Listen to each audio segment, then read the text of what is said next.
Lisa's boots touched the familiar metal deck of Luna Station, and for a moment she felt overwhelmed by the sensation of being back in human-built spaces. The air smelled different from the crystal caves, recycled and processed instead of naturally fresh.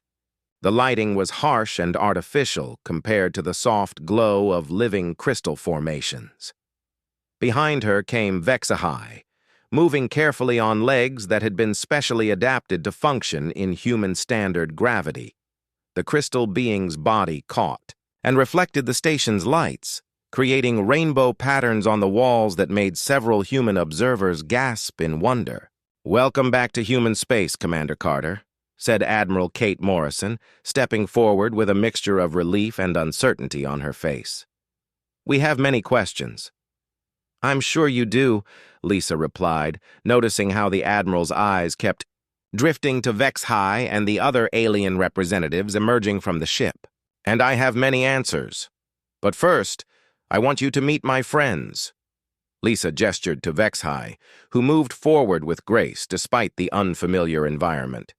"Admiral Morrison, this is HFY of the Connected Ones. HFY, this is Admiral Kate Morrison, Commander of Human Space Forces." HFY had practiced this moment many times during the journey. The crystal being slowly extended one arm in the human gesture of greeting, speaking in carefully pronounced English. "I greet you with honor, Admiral Morrison. Lisa of the Sky People has taught us much about human courage and wisdom." The Admiral hesitated for just a moment before reaching out to shake the alien's hand. Her expression changed as she felt the warm, smooth surface of HFY's crystal palm, not cold and hard as she had expected, but somehow alive and responsive. "The pleasure is mine," Admiral Morrison replied, her diplomatic training taking over. "We're honored to meet representatives of your civilization." More aliens emerged from the ship as Lisa made introductions.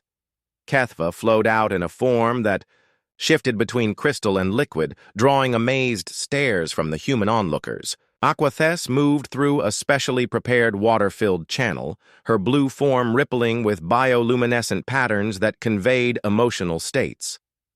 The most dramatic moment came when Echo Thought manifested as a being of pure light, hovering above the docking bay floor in a form that reminded humans of their oldest dreams of angels.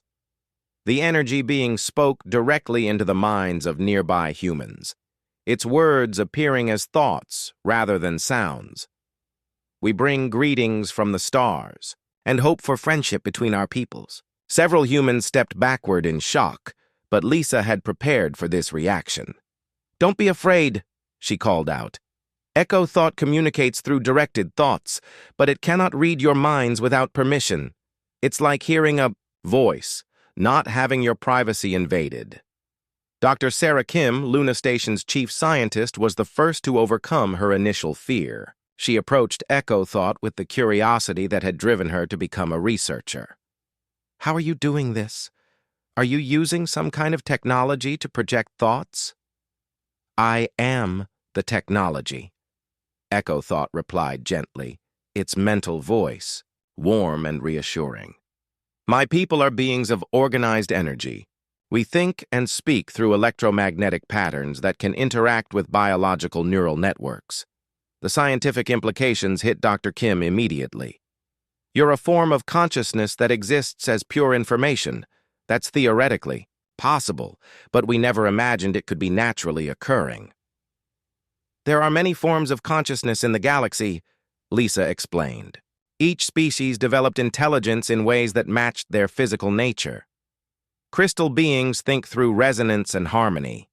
Energy beings think through patterns and frequencies. Water beings think through flow and change." Admiral Morrison was struggling to process the reality of what she was witnessing. "Commander Carter, we need to discuss this situation privately. There are security concerns and protocol issues that must be addressed." "I understand," Lisa replied, "but I hope you'll allow my friends to rest and recover from the journey. They've traveled a long way to meet humanity, and they're just as nervous about this encounter as you are."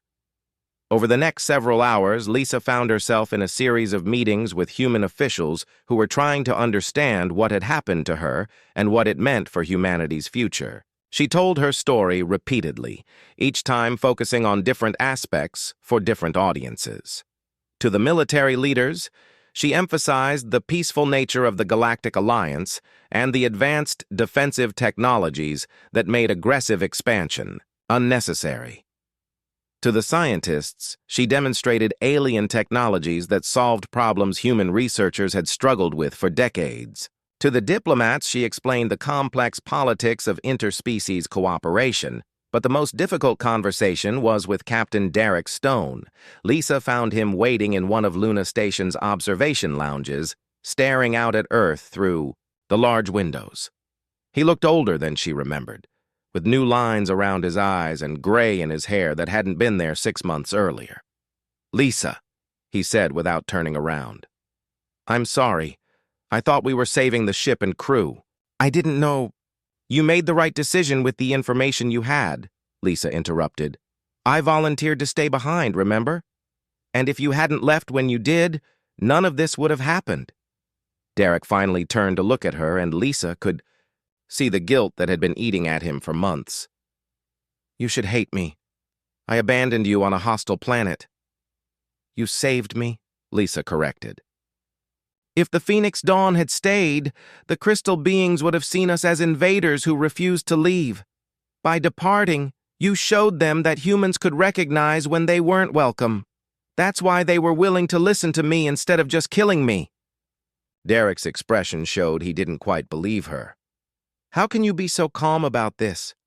6 months ago, you were facing certain death because of my orders." Lisa moved to stand beside him at the window, looking down at the blue and white planet. That was her birth home. "6 months ago, I thought the galaxy was empty except for humans. Now I know it's full of intelligence and wonder beyond anything we ever imagined. Being left behind was the best thing that ever happened to me." She gestured toward the alien ship visible through the window. "Those beings could have destroyed human civilization if they wanted to. Their technology is centuries ahead of ours. But instead, they're offering us partnership and friendship. They're willing to share knowledge that will solve every major problem humanity faces." "What do they want in return?" Derek asked. "They want us to be good neighbors," Lisa replied. "They want us to think about the consequences of our actions and consider the welfare of other species. They want us to choose cooperation over conquest." Derek considered this for a long moment. "Can humanity do that? We have a pretty bad history when it comes to treating our neighbors well." "We've gotten better," Lisa pointed out. "Humans today cooperate on a global scale in ways that would have been impossible centuries ago. We've learned to work together to solve problems that affect everyone.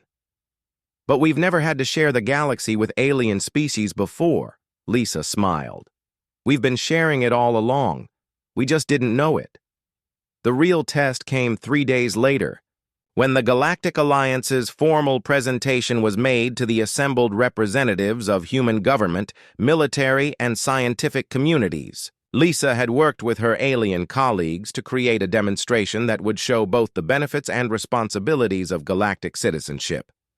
The presentation began with Vexahai explaining the history and structure of the Galactic Alliance. Using holographic displays that created three-dimensional images in the air, the crystal being showed how dozens of different species had learned to work together, despite vastly different biologies and psychologies. "Cooperation is not just moral choice," Vexahai explained in carefully pronounced English. "It is practical necessity. Galaxy is large and full of challenges no single species can solve alone. Aquathes demonstrated biotechnology that could end hunger and disease on Earth within years. Living systems that could purify water, regenerate damaged ecosystems, and produce food in environments where nothing had grown before. Synthesistal showed manufacturing techniques that could create materials impossible with human technology. The metal being reshaped its own body to demonstrate how matter could be convinced to take forms that normal physics said were impossible. But the most impressive demonstration came from Echo Thought, who interfaced directly with Luna stations, computer systems to show how information could be shared instantly across galactic distances. The energy being's consciousness briefly merged with the station's digital networks, giving human observers a glimpse of what galactic-scale communication could achieve. Questions? Lisa asked when the presentations were complete. General Robert Hayes, representing Earth's military command, was the first to speak. These technologies could revolutionize human civilization, but they could also be used as weapons. How do we know this isn't an attempt to make us dependent on alien technology? Lisa had expected this question. General, look at their ship. Look at what they can do. If they wanted to conquer humanity, they wouldn't need to make us dependent on anything. They could simply take what they wanted. But they're not giving us these technologies freely, observed Dr. Elizabeth Foster, head of Earth's Research Council. You've explained that the systems require 3 weeks after Lisa's return to Luna Station. The debates were still raging across human space. Every colony, every nation, every major corporation was discussing what humanity's response should be to the Galactic Alliance's offer. News networks broadcast endless discussions between experts who had become overnight authorities on alien contact and galactic politics. Lisa found herself at the center of it all, fielding questions from reporters, briefing government officials, and explaining alien concepts to human audiences who struggled to understand ways of thinking that were completely foreign to their experience. Commander Carter, asked Jennifer Walsh, a reporter from the Colonial News Network, some critics argue that you've been changed by your time with these aliens. They question whether you're still capable of representing human interests. How do you respond? Lisa had heard variations of this question dozens of times. She understood the concern. To many humans, she no longer seemed entirely human. She thought differently, spoke differently, and approached problems from perspectives that seemed alien to people who had never experienced multi-species cooperation. I'm more human than I've ever been, Lisa replied carefully. Living with other species taught me what makes humanity unique. We're adaptable, we're creative, we're good at finding connections between different ideas. These are gifts that the galactic community values highly. But she knew that some humans saw her as a traitor to her own species. They believed she had been somehow corrupted or brainwashed by alien influence. These critics argued that humanity should reject the Alliance's offer and develop independently, relying on their own strength and ingenuity. The opposition was led by Senator Marcus Webb, a politician who had built his career on human supremacist rhetoric. He spoke at rallies across Earth, warning that accepting alien technology would make humanity weak and dependent. Our ancestors conquered this planet through strength and determination, Webb declared at one such rally. They didn't need alien handouts, and neither do we. If we accept this offer, we'll become pets in an alien zoo instead of masters of our own destiny. Lisa watched these speeches with sadness, recognizing the fear and pride that drove such attitudes. She had felt similar emotions during her first days with the crystal beings, when she had struggled to accept that humans weren't the most advanced species in the galaxy. But she also saw the excitement and hope in the eyes of other humans. Scientists were eager to learn about alien technologies that could solve problems they had worked on for decades. Environmentalists saw opportunities to heal Earth's damaged ecosystems using biological systems developed by species that had learned to live in harmony with their planets. Children seemed to adapt to the idea of alien neighbors more easily than adults. Schools across human space began teaching basic concepts about interspecies cooperation, and many students expressed excitement about the possibility of having alien friends. Lisa's alien colleagues had been patient during the extended human deliberation process, but she could sense their growing concern. Other species in the Galactic Alliance had made decisions about joining much more quickly. The long debate was making some Alliance members question whether humans were truly ready for galactic citizenship. Your people think very loudly, Echo thought, observed during one of their private conversations. Their thoughts create so much noise that it's difficult to understand what they truly want. Humans like to debate, Lisa explained. We work through problems by arguing about them from different perspectives. It can be messy, but it usually leads to better decisions in the end. The connected ones reach consensus through harmony. Vex-High noted. All voices blend together until they become one voice, but human voices seem to fight each other instead of blending. Lisa realized that her alien friends were struggling to understand human democracy and individual rights. In most galactic civilizations, decisions were made through collective consciousness or hierarchical authority structures. The chaotic process of human democratic debate seemed inefficient and potentially dangerous to beings who were used to more orderly decision-making. Humans value individual freedom, Lisa explained. We don't want anyone to make decisions for us even if they might make better choices. We'd rather make our own mistakes than be told what to do. This created a fundamental challenge for integration with the Galactic Alliance. Most member species had some form of collective decision-making that prioritized group welfare over individual preferences. Human insistence on individual rights and democratic processes seemed selfish and short-sighted to many aliens. But Lisa had learned that human individualism also had strengths that collective civilizations lacked. Human creativity and innovation came partly from their willingness to think differently from the crowd. Human adaptability was enhanced by their diversity of perspectives and their tolerance for disagreement. The breakthrough came when Dr. Sarah Kim made a discovery that changed everything. While studying the alien ship's computer systems, she found something that the aliens hadn't mentioned in their formal presentations.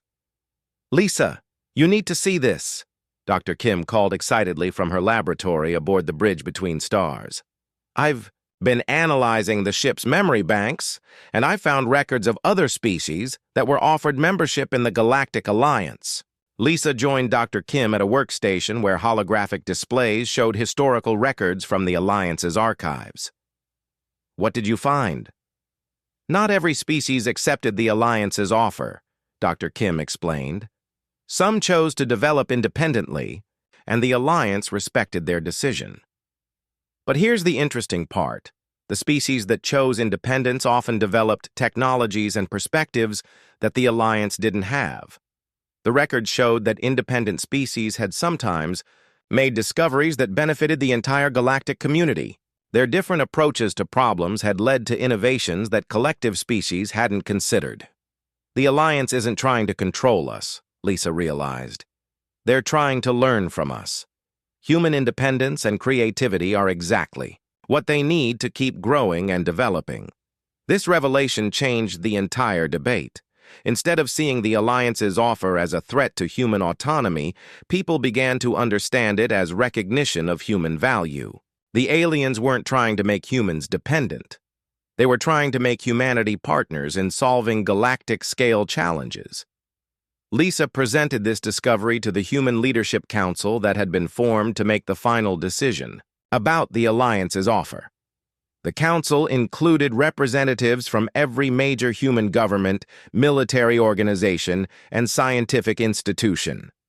"The Galactic Alliance isn't asking us to give up what makes us human," Lisa explained to the assembled representatives. "They're asking us to share what makes us human with the rest of the galaxy. Our individualism, our creativity, our willingness to take risks, these are contributions that no other species can make."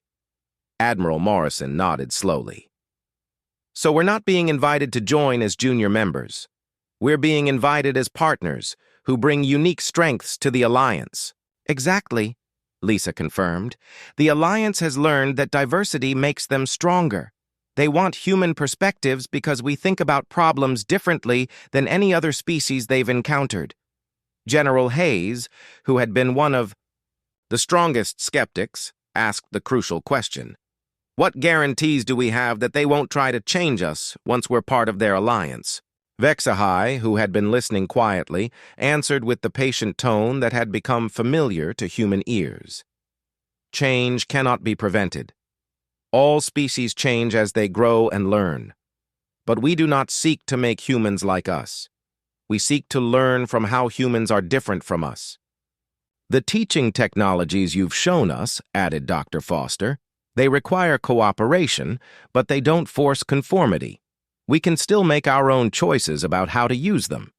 That is correct, confirmed Synthesis Tale. Tools can be shared, but wisdom must be earned. We provide tools that work better when used wisely, but each species must learn wisdom in their own way. The final vote was closer than Lisa had hoped, but more decisive than she had feared. 63% of human representatives voted to accept the Galactic Alliance's offer, with safeguards that protected human autonomy and the right to withdraw from the alliance if the partnership proved harmful. As the results were announced, Lisa felt a mixture of relief and anticipation. Humanity had chosen to join the galactic community, but the real work was just beginning. Two completely different ways of organizing civilization would now have to learn to work together. Senator Webb and his supporters accepted the decision, with grace, but they made it clear they would be watching carefully for any signs that the alliance was trying to undermine human independence. Lisa respected their vigilance, knowing that healthy skepticism would help ensure that the partnership remained beneficial for both sides. The signing ceremony took place on Luna Station's main observation deck, with Earth visible through the transparent dome overhead. Representatives from 47 alien species attended either in person or through advanced communication links that allowed them to participate as if the signal came through the darkness of space like a dying scream. It reached the communication array of the UES Valiant, just as Captain Jake Morrison was finishing his morning coffee. The ship was on routine patrol near the edge of human space, watching for pirates and keeping an eye on things that did not belong there. Lieutenant Amy Fletcher sat at her station, her fingers dancing over the controls as she tried to clean up the signal. The transmission was broken and full of static, but the fear in it was clear. She had heard distress calls before, but this one made her hands shake. "Captain," she called out, her voice tight. "You need to hear this." Morrison walked over to her. Station. He was a tall man with gray hair and scars on his face that told stories of battles fought in dark places. He had been in space for 20 years, and he knew the sound of real terror when he heard it. The voice that came through the speakers was high and musical, speaking in the common galactic language that most species used for trade and diplomacy. But the words were rushed and desperate. "This is Zephyrian Council emergency broadcast. Our world is under attack. The Corvan Empire has entered our system with a full war fleet. We are a peaceful people. We have no weapons. We have no military. They are killing our people from orbit. Our cities are burning. Please, if anyone can hear this, we need help. We have children here. Billions of innocent lives. Please, someone help us." The signal cut to static, then came back weaker than before. "Corvan ships are landing on our surface. We estimate 72 hours before complete planetary subjugation. This may be our last transmission. To anyone listening, remember that we tried to live in peace. Remember that we harmed no one. Remember us." The signal died completely. Fletcher looked up at Morrison with wide eyes. "Sir, I am reading 47. Corvan warships in the Zephyrian system. That is enough firepower to glass an entire planet." Morrison stared at the empty screen. He knew about the Zephyrians from intelligence reports. They were plant-eaters who spent their time thinking about art and philosophy. They had joined the Galactic Council 50 years ago and had never caused trouble for anyone. Their idea of conflict resolution was to sit in circles and talk about feelings until everyone agreed. He also knew about the Corvans. They were reptile-like creatures who had built an empire by conquering weaker species. They turned entire populations into slaves and stripped worlds bare of resources. They were currently at war with 3 different species and winning all 3. "Conflicts, sir," Fletcher said quietly. The Galactic Council received the same transmission. They are calling an emergency session to discuss possible responses. Morrison almost laughed, but there was nothing funny about it. The Galactic Council would spend weeks debating and forming committees. They would write strongly worded letters and threaten economic sanctions. By the time they decided to do anything, the Zephyrians would be dead or in chains. "What about the other major powers?" Morrison asked. "The Altarian Federation is calling for diplomatic talks. The Vorthak Collective wants to impose a trade embargo. The Nexus Union is staying neutral because they have business deals with the Corvan Empire."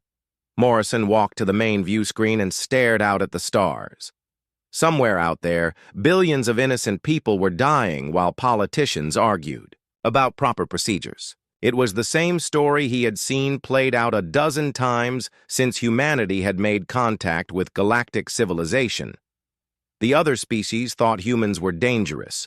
They called Earth a death world because most galactic life forms could not survive there for more than a few hours. They were afraid of human weapons, human tactics, and human refusal to follow the polite rules of galactic warfare.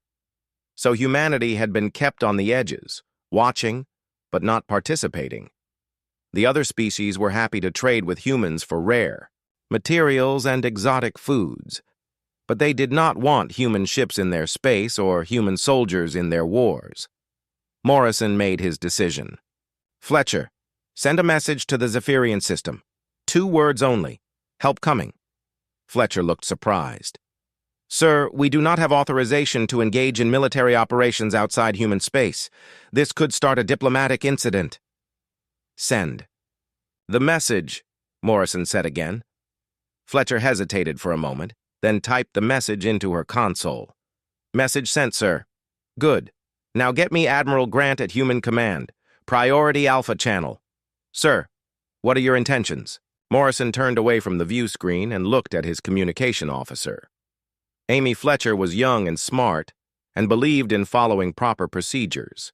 She was a good officer who had never seen what happened when good people did nothing, while evil people acted. "My intentions are to keep a promise," Morrison said, "and to show the galaxy what humans do when someone hurts innocent people." He walked toward his ready room to make the call that would change everything. Behind him, Fletcher stared at her console where the simple message blinked on the screen. "Help coming." 2 words that would echo across the galaxy and make the predators among the stars look over their shoulders in the dark. Admiral Lisa Grant was in her office at Human Command when the priority call came through. She had been reading intelligence reports about Corvan fleet movements, trying to predict their next target. She did not expect it to be the peaceful Zephyrians, Morrison's. Face appeared on her screen, and she could see the anger in his eyes. She had known Jake Morrison for 15 years. He was not a man who got emotional about things, but something had changed in him. "Admiral, I need to request immediate military intervention in the Zephyrian system," Morrison said without greeting. Grant leaned back in her chair. "Jake, you know we cannot deploy forces outside human space without council approval. The treaties are very clear about that." "The treaties are pieces of paper," Morrison replied. "There are billions of innocent people dying right now while the council argues about proper procedures." Grant had already heard about the Zephyrian distress call. The news was spreading through human space like wildfire. Every human ship in the sector had picked up the transmission, and the crews were angry. Humans had a strange reaction to bullies picking on weaker victims. It made them want to fight. "What exactly are you asking for?" Grant said. 3 battle groups. Full combat deployment. We go in hard and fast, and we end this before the Corvans know what hit them." Grant stood up and walked to her window. Outside, she could see the human fleet docked at the orbital stations. Hundreds of ships built for war, crewed by people who came from a world so dangerous that most galactic species considered it uninhabitable. She thought about the political consequences. Humanity had spent decades trying to build relationships with the galactic community. One unauthorized military action could undo all of that work. They could find themselves isolated again, cut off from trade and diplomacy. Then she thought about the Zephyrian children who were probably hiding in shelters while Corvan bombs fell on their cities. Jake, if we do this, there is no going back. The Council will condemn us. Half the galaxy will call us warmongers. We could end up fighting everyone. Morrison's image on the screen was steady. Admiral, I have been in space long enough to know the difference between right and wrong. Sometimes that is all that matters. Grant made her decision.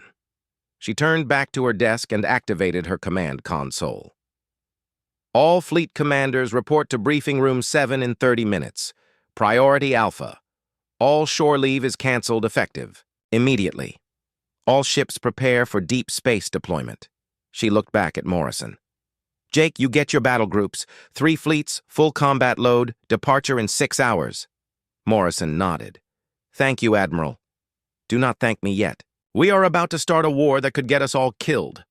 Grant cut the connection and immediately called her staff. Within minutes, the orbital stations around Earth were buzzing with activity. Ships that had been in maintenance were rushed back to service.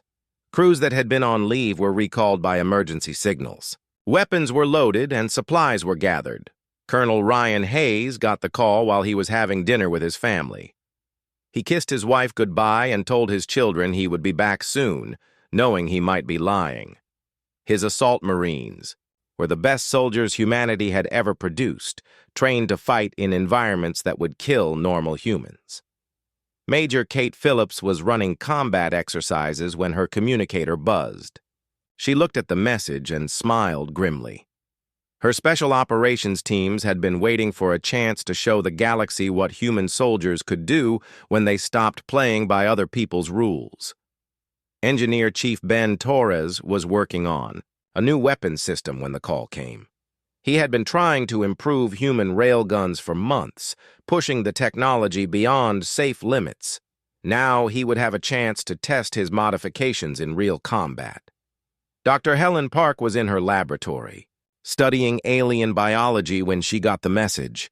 She gathered every file she had on Corvan physiology and started looking for weaknesses. In human history, knowledge of the enemy was often the difference between victory and defeat. The fleet that assembled over Earth was unlike anything the galaxy had ever seen. Human ships were built differently from other species.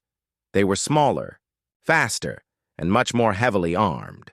Where other races built ships to impress and intimidate, humans built them to kill efficiently. Admiral Grant stood on the bridge of her flagship, the UES Liberty, and watched as the fleet formed up around her. 96 ships in 3 battle groups, carrying enough firepower to destroy a small moon. Every ship was crewed by humans who had grown up on a world where everything tried to kill them from the moment they were born. The other species in the galaxy did not understand humans. They came from worlds where evolution had been gentle, where the strong protected the weak, and conflicts were resolved through negotiation. They could not comprehend a species that had survived by becoming the most dangerous predators on their planet. Grant opened a channel to the entire fleet. All ships, this is Admiral Grant. You all know why we are here. The Zephyrians sent out a call for help and we are going to answer it. The politicians and diplomats will not act because they are afraid of the consequences. We are going to act because it is the right thing to do. She paused and looked out at the stars. The Corvans think they can murder innocent people because no one will stop them. They are wrong.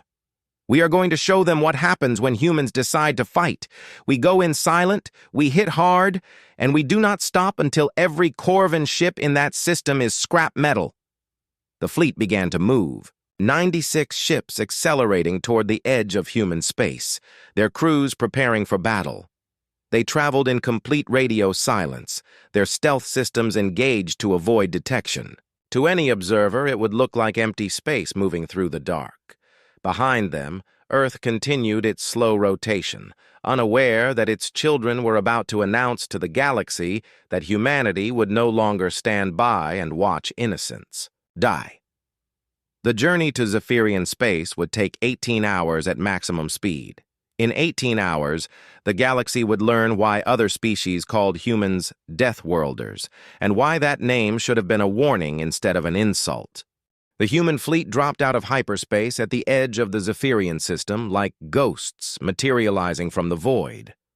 Admiral Grant stood on the bridge of the UES Liberty and stared at the tactical display with cold fury. What she saw there would have made most galactic species weep. 47 Corvin warships hung in orbit around the blue-green world of Zephyria like vultures around a dying animal. Each ship was massive, built to inspire fear in anyone who saw them. Their hulls were black as space and covered with spikes and weapon arrays designed to look as menacing as possible. Below them, the planet was dying. Bright flashes of light marked where Corvin bombardment cannons were turning cities into ash. The planet's orbital defense stations were gone, reduced to glowing debris that caught the light of the system's star. Emergency broadcasts from the surface painted a picture of complete disaster. "Status report," Grant said to her tactical officer. Commander Alex Reed was bent over his console, his fingers flying across the controls as he analyzed the enemy formation. 47 Corvin vessels, Admiral. 12 heavy dreadnoughts, 28 cruisers, 7 support ships. They are arranged in a terror formation around the planet. Grant nodded grimly. She had seen terror formations before. The Corvins were not trying to defend their fleet or maximize their firepower. They were positioning their ships to create the most fear and despair in the people they were attacking. It was psychological warfare designed to break the spirit of their victims. "What about their defensive posture?" Grant asked. Reed studied his screen for another moment. "Minimal, Admiral. They have scouts at the edge of the system, but their main formation is focused entirely on the planet.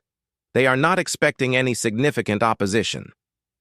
They are about to get some," Grant said quietly. She opened a channel to the fleet. "All ships, this is Admiral Grant. We are looking at a massacre in progress. The Corvins have 47 ships arranged to terrorize civilians. They are not prepared for a real fight." She paused and looked at the tactical display again. The Corvin ships were spread out in a wide formation that looked impressive, but was actually vulnerable to concentrated attack. They were so focused on killing helpless people that they had forgotten basic military tactics. "Morrison, take your battle group and hit their left flank. Hayes, your assault ships go for the support vessels. Phillips, I want your special operations teams ready to board any ship that survives the initial attack. We do this fast and we do this hard. No warnings, no demands for surrender. They chose to make war on innocents, so we give them war." Captain Morrison acknowledged from the UES Valiant. "Understood, Admiral. My ships are ready." Colonel Hayes checked in from his assault carrier.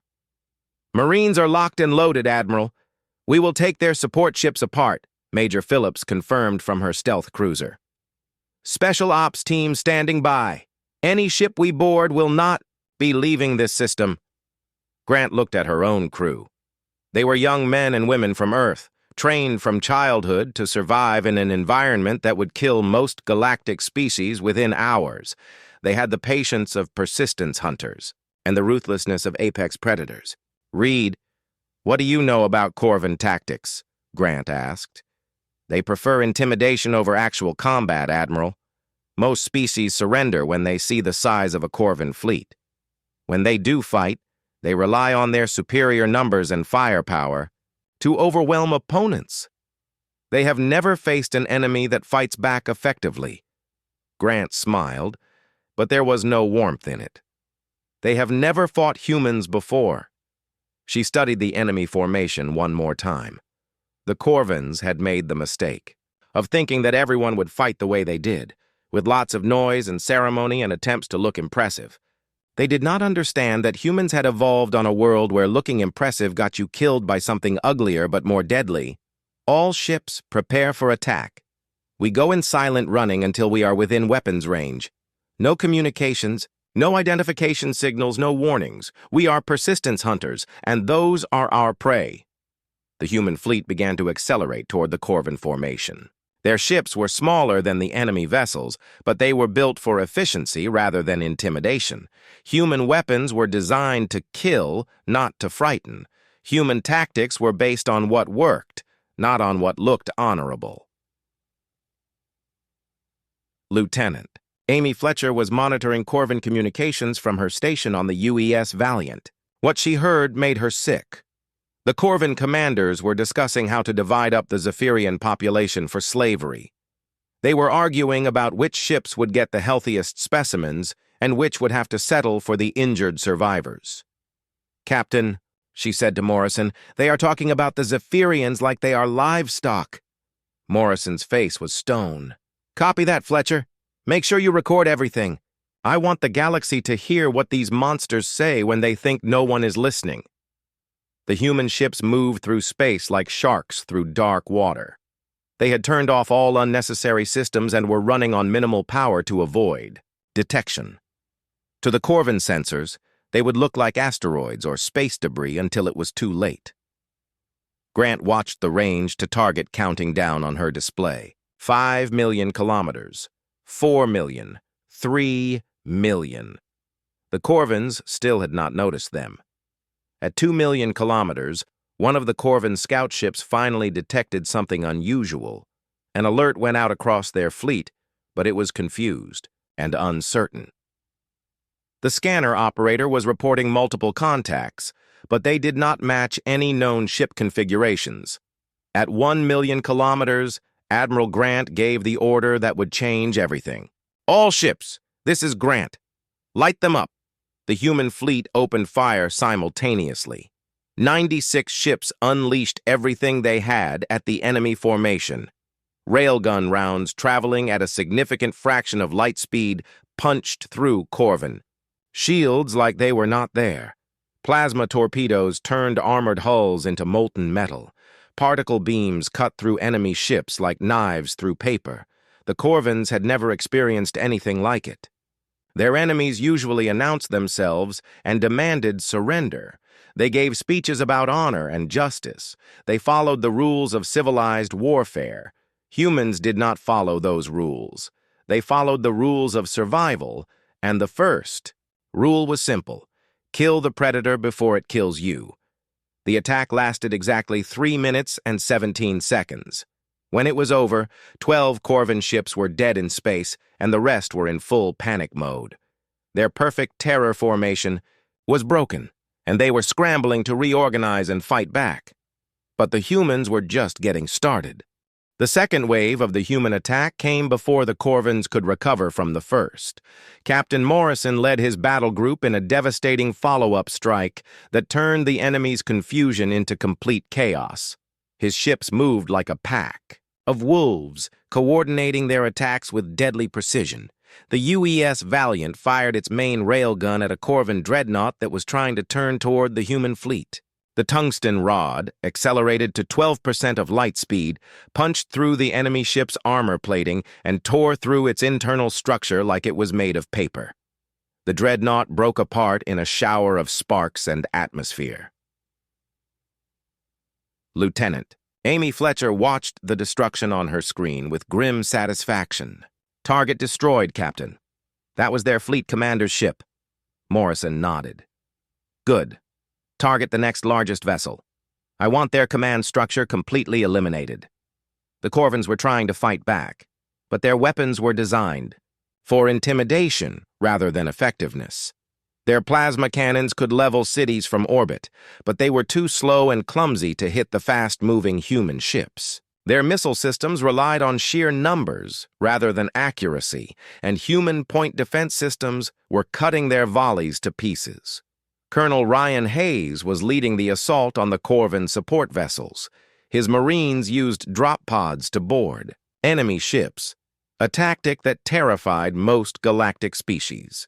The idea of deliberately crashing into an enemy vessel and fighting hand-to-hand inside it was considered barbaric by civilized standards. The Corvins discovered why humans considered it effective. Hayes rode in the lead pod as it smashed through the hull of a Corvin supply ship. His Marines poured out of the breach wearing powered armor that made them look like mechanical demons. They moved through the enemy ship's corridors like a force of nature, their weapons cutting down any Corvan soldier who tried to stop them. The Corvan defenders were reptile-like creatures, 7 feet tall and covered in natural armor scales. They had evolved as ambush predators on their homeworld, and they were used to being the most dangerous thing in any room. They were not prepared to face humans who had evolved to hunt things bigger and meaner than themselves. Hayes kicked down the door to the ship's bridge and found the Corvan captain trying to send a distress signal. The alien looked up at him with yellow eyes full of fear and confusion. It tried to say something in its own language, probably a plea for mercy. Hayes shot it without hesitation. This was war, not a negotiation. Major Kate Phillips was conducting her own operations against the larger Corvan vessels. Her special operations teams moved through enemy ships like ghosts, appearing where they were least expected and striking at critical systems. They did not bother with dramatic confrontations or honorable duels. They simply eliminated their targets and moved on to the next objective. Phillips led her team through the ventilation system of a Corvan cruiser, using the ship's own maintenance passages to avoid detection. They carried weapons designed for close-quarters combat and explosives that could disable key systems without destroying the entire vessel. "Target the reactor control room," Phillips whispered into her communicator. "We take out their power. They are dead in space." Her team moved with the silent efficiency that had made human special forces legendary among those few who knew they existed. They planted charges on critical systems, eliminated guards who discovered them, and gathered intelligence about Corvan operations throughout the galaxy. Engineer Chief Ben Torres was having the time of his life. His modified railgun systems were performing beyond all expectations, punching through Corvan armor like it was cardboard.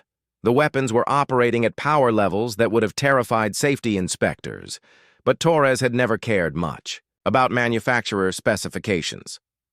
"Captain," he called out to Morrison, "the new targeting system is working perfectly. I can hit anything within 2 million kilometers with 98% accuracy." Morrison smiled grimly. "Then pick your targets and keep firing, Chief. We have a lot of Corvan ships to destroy." Dr. Helen Park was coordinating with the fleet's other medical officers to treat human casualties, but she was also monitoring the biological effects of human weapons on Corvan physiology. Her research was being transmitted to all human ships in real time, giving them detailed information about enemy vulnerabilities. "All ships, this is Dr. Park," she broadcast on the medical channel. "Corvan neural systems are vulnerable to electromagnetic pulses at frequency 2.7 gigahertz. This will disrupt their coordination implants and cause temporary paralysis. Within minutes, human ships were broadcasting the disabling frequency throughout the battle zone. Corvan crews found themselves unable to coordinate their movements or communicate effectively with each other. Their ships began to drift helplessly as their crews struggled with malfunctioning equipment. The battle was turning into a massacre, but not the kind the Corvans had planned. They had come to the Zephyrian system expecting to terrorize a defenseless population and add another conquered world to their empire. Instead, they had found themselves facing an enemy that fought with a cold efficiency they had never encountered before. Admiral Grant watched the tactical display with satisfaction. 31 Corvan ships were already destroyed or crippled. The rest were trying to withdraw from the planet and form a defensive formation, but human ships were harassing them at every turn. "Reed, what is the status of their command structure?" Grant asked. Commander Reed studied his instruments. "Completely collapsed, Admiral. We have eliminated all of their fleet commanders and most of their senior officers. They are operating on individual ship initiative now." Grant nodded. That was exactly what she had wanted. Corvan ships were dangerous when they were coordinated and following a battle plan. Individual Corvan commanders were much less effective, especially when they were panicking. "All ships, continue the attack. No Corvan vessel leaves this system. I want every ship that participated in the bombardment of Zephyria destroyed." The human fleet pressed their attack with relentless determination.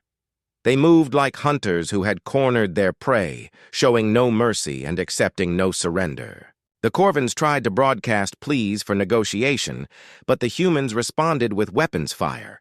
This was not a battle between civilized species following the rules of galactic warfare. This was an extermination, carried out by a species that had learned long ago that some predators could only be stopped by superior predators. The Corvins were about to learn why the galaxy called humans Deathworlders, and why that should have been a warning rather than an insult. The Corvin fleet was dying. What had started as a confident massacre of helpless civilians had turned into a nightmare of human precision and ruthlessness. Admiral Grant watched from her command chair as another enemy dreadnought broke apart. Under concentrated railgun fire, its crew venting into space through multiple hull breaches. "Status report," Grant ordered. Commander Reed checked his tactical display. 38 Corvin ships destroyed, Admiral. 9 more are crippled and dead in space. They are down to their last few operational vessels. Grant studied the battle zone with the calm focus of a persistence hunter. The remaining Corvin ships were trying to form a defensive circle, but human vessels were hitting them from multiple angles. Every time the enemy tried to coordinate their movements, human jammers disrupted their communications and human weapons tore through their formations. Captain Morrison's voice came through the communication system. "Admiral, the Corvin survivors are trying to retreat toward the system's edge. Should we pursue?" "Yes," Grant replied without hesitation. "All ships, hunt down every vessel that participated in the attack on Zephyria. No one who bombed civilians gets to go home." The order was passed to the entire human fleet. What followed was not a battle, but a systematic extermination. Human ships pursued the fleeing Corvins like wolves chasing deer, running them down one by one with mechanical efficiency. Colonel Hayes and his Marines had boarded and captured 6 Corvin vessels. The enemy crews they found were nothing like the proud warriors they had expected. These were frightened reptiles who had never faced an enemy that fought back effectively. They cowered in their quarters and begged for mercy in languages the humans did not understand. Hayes felt no sympathy for them. He had listened to their communications during the bombardment of Zephyria. He had heard them laugh as they discussed which cities to destroy first and how many slaves they would take. These creatures had chosen to make war on innocents, and now they were learning what real war looked like. "Secure all prisoners," Hayes ordered his sergeants. "I want complete intelligence downloads from their computer systems. Fleet positions, supply lines, command structures, everything." Major Phillips was conducting her own interrogations aboard a captured Corvan command ship.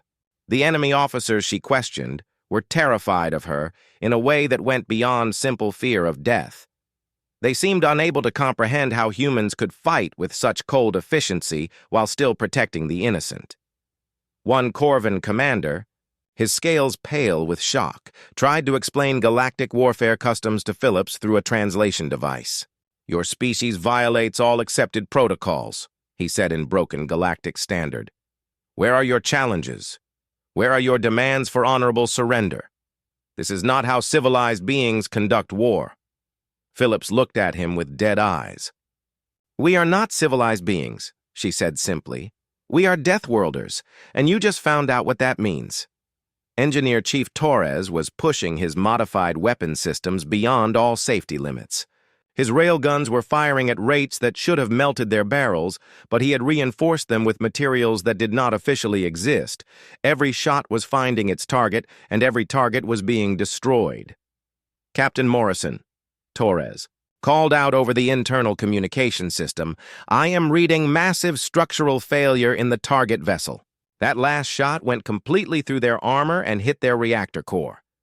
Morrison watched as another Corvin ship died in a brief flash of nuclear fire. "Outstanding, Chief. Pick your next target and keep firing." Dr. Park had moved beyond simply treating human casualties.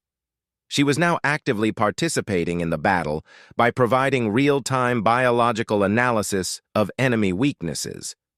Her broadcasts were giving human ships detailed information about Corvan physiology and how to exploit it. All vessels, this is Dr. Park. Corvan respiratory systems are vulnerable to nitrogen-oxygen mixtures above normal concentrations. If you board enemy ships, flooding their atmosphere with our standard air will incapacitate their crews without killing them. The information was immediately put to use by boarding parties throughout the fleet. Human Marines found that they could clear entire sections of enemy ships simply by cutting their life support and allowing human normal atmosphere to leak in. The Corvan defenders would collapse from oxygen poisoning, making capture and interrogation much easier. As the battle continued, the human fleet was learning things about their enemies that the Galactic Council had never discovered. The Corvans were not the unstoppable military machine they pretended to be. They were bullies who had grown powerful by picking on weaker species. When faced with an enemy that fought back effectively, they crumbled. "Admiral," Reed reported, "I am detecting panic broadcasts from several surviving Corvan ships.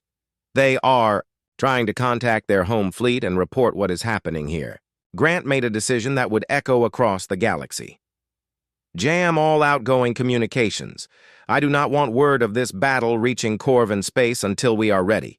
The electronic warfare specialists aboard human ships immediately began broadcasting. Interference on all frequencies. The few remaining Corvan vessels found themselves completely cut off from the outside universe, trapped in a system with enemies who showed no mercy and followed no rules they understood. Lieutenant Fletcher was still monitoring enemy communications from her station aboard the UES Valiant. What she heard convinced her that the humans were doing the right thing, no matter what the political consequences might be. "Captain," she reported to Morrison, "I am intercepting tactical data about other Corvan operations. They have similar attacks planned against the Centaurian Cooperative and the Delian Republic. Billions more innocent people are going to die if we do not stop this." Morrison's face hardened even further. "Copy that, Fletcher. Make sure all intelligence is transmitted to Admiral Grant. We might need to expand our operations." The last few Corvan ships were making a desperate run for the system's hyperspace jump point. They had abandoned all pretense of military formation and were simply trying to escape with their lives. But human ships were faster, and their crews were more determined. Captain Morrison led the pursuit personally, his battle group moving through space like hunting cats closing in on wounded prey. The UES Valiant's railgun spoke once more, and the final Corvan dreadnought died in fire and radiation. "All enemy vessels destroyed," Reed reported. "The Zephyrian system is clear of hostile forces." Admiral Grant looked at the tactical display one more time. 47 red icons had been replaced by expanding clouds of debris. Not a single Corvan ship had escaped to report what had happened here. "All ships, this is Admiral Grant. Phase 1 is complete. Now we make sure this never happens again." The last Corvan ship died quietly in the darkness of space. Its reactor core went critical and flashed briefly like a dying star before fading to nothing. Admiral Grant watched the explosion on her tactical display and felt no satisfaction, only the cold certainty that justice had been served. "All enemy vessels destroyed," Commander Reed reported. "Total enemy casualties, 47 ships, estimated crew complement of 15,000 Corvan military personnel." Grant nodded. "What about survivors?" "Minimal, Admiral. We have approximately 200 prisoners from the ships that Colonel Hayes boarded. The rest chose to fight to the death rather than surrender." That did not surprise Grant. The Corvans were predators who had never learned how to be prey. When faced with inevitable defeat, they had reacted like cornered animals rather than rational beings. It was a mistake that had cost them everything. "Status of human forces?" Grant asked. Reed checked his damage reports. 14 ships with minor damage, 3 with moderate damage requiring repair, no ships lost. Total human casualties, 42 wounded, 7 dead. 7 dead. Grant felt each of those losses like a knife in her chest. 7 young men and women who had volunteered to travel across the galaxy to protect people they had never met. There, families would receive medals and official letters of condolence, but that would not bring them back. "Make sure the casualty reports are filed properly," Grant said quietly. "Their families deserve to know what they died for." Captain Morrison's voice came through the communication system. "Admiral, we are receiving transmissions from the planet's surface. The Zephyrians want to communicate." Grant had almost forgotten about the people they had come to save. The battle had been so intense and focused that the civilians below had become an abstract concept rather than living beings. Now that the shooting was over, she had to remember why they had come here in the first place. "Put them through," Grant ordered. The main screen flickered and showed a face that was unlike anything most humans had ever seen.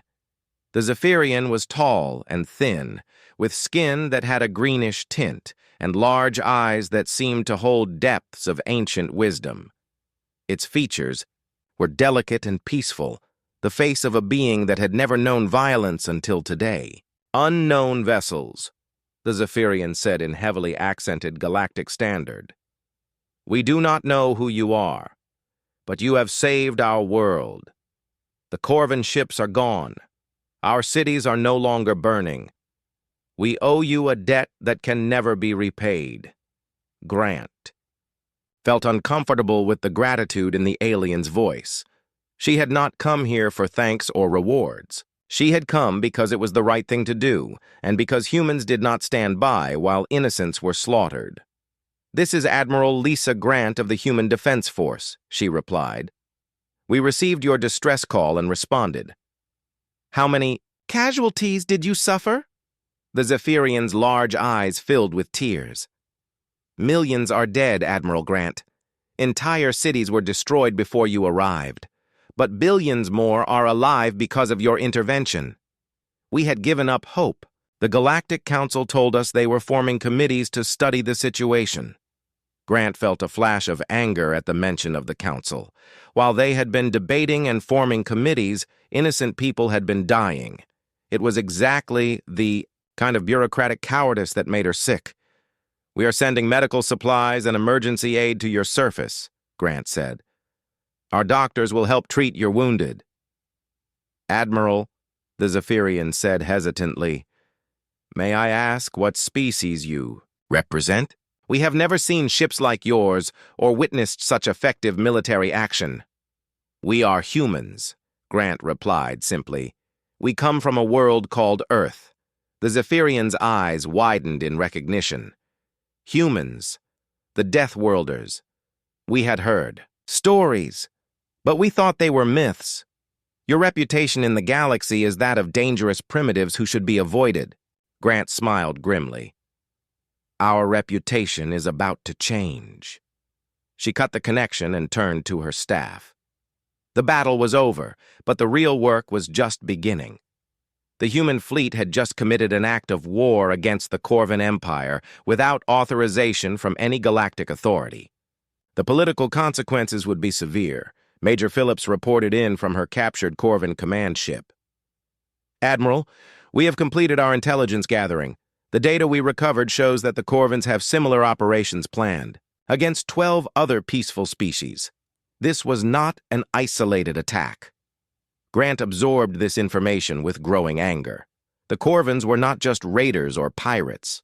They were conducting a systematic campaign of conquest and enslavement across an entire sector of the galaxy.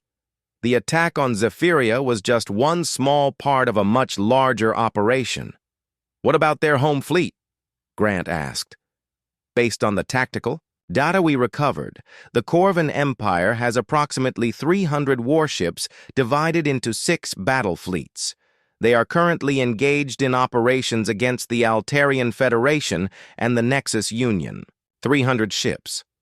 It was a formidable force, but not impossible to defeat. The humans had just proven that Corvin vessels were vulnerable to superior tactics and technology. The question was whether humanity was prepared to take on an entire empire. Colonel Hayes checked in from the planet's surface, where his Marines were providing security for human medical teams. Admiral, the Zephyrians are asking if we plan to establish a permanent presence here. They are afraid the Corvins will return with a larger fleet. Grant considered the question carefully. Leaving Zephyria undefended would mean that the Corvins could return and finish what they had started. But establishing a permanent human presence would be an act of imperial expansion that would alarm every species in the galaxy. Tell them we will leave monitoring stations and defensive platforms, Grant decided. If the Corvins return, they will find that Zephyria is under human protection. Engineer Chief Torres was already working on the defensive installations. His teams were converting captured Corvin weapons into orbital defense platforms, using the enemy's own technology against them. The weapons were being modified with human targeting systems and control interfaces, making them far more effective than they had been in Corvin hands. Dr. Park was coordinating with Zephyrian medical personnel to treat the survivors of the orbital bombardment. Her teams were working around the clock to save as many lives as possible, using human medical technology that was far in advance of anything the Zephyrians had seen before. "Admiral," Reed reported, "I am detecting hyperspace signatures at the edge of the system. Multiple contacts approaching at high speed." Grant tensed. Had the Corvins managed to send a distress signal before they died? Was a larger fleet coming to investigate the destruction of their attack force? "Classification?" Grant demanded. Reed studied his sensors for a long moment. "Unknown configuration, Admiral. The ships do not match any known Corvin design. Energy. Signatures suggest advanced propulsion systems, possibly Council specification." Grant realized what was happening. Word of the battle had somehow reached the Galactic Council, and they were sending a fleet to investigate. The humans were about to face the political consequences of their actions. "All ships, prepare for possible diplomatic contact," Grant ordered. "But keep weapons ready. We are not backing down from what we did here." The approaching fleet dropped out of hyperspace and took up position near the outer system. Grant counted 30 ships of various designs, representing at least a dozen different species. At the center of the formation was a massive vessel that she recognized as a Council diplomatic ship. A communication request came through on the standard diplomatic frequency. Grant accepted it and found herself looking at a Council mediator, a species known for their supposedly neutral stance in galactic conflicts. "Admiral Grant," the mediator said in a voice dripping with disapproval, "you have committed an act of aggression against a recognized galactic power without authorization or provocation. The Council demands that you withdraw your forces immediately and submit to investigation for war crimes." Grant looked at the alien bureaucrat with contempt. The only war crimes committed here were by the Corvin Empire against innocent civilians. We responded to a distress call and defended people who could not defend themselves. The proper response was to file a complaint with the Council and wait for a diplomatic resolution, the mediator replied stiffly. "How long would that have taken?" Grant asked. "The Council was prepared to act within 6 months, pending proper investigation and committee review." "In 6 months, every Zephyrian would have been dead or enslaved," Grant said flatly. "We chose to act immediately because it was the right thing to do." The mediator's expression showed typical galactic outrage at human directness. "Your species has no authority to make such decisions. You are not members of the Council, and you have no jurisdiction in this sector of space." Grant stood up from her command chair and faced the screen directly. "Then the Council should have acted when innocent people called for help. Since you chose not to, we did. The Corvin fleet is destroyed. Zephyria is safe, and that is the end of it. There will be consequences for your actions," the mediator warned. "There already were consequences," Grant replied. 47 Corvin ships and 15,000 Corvin military personnel paid the price for attacking civilians. If the Corvin Empire wants to discuss the matter further, they know where to find us.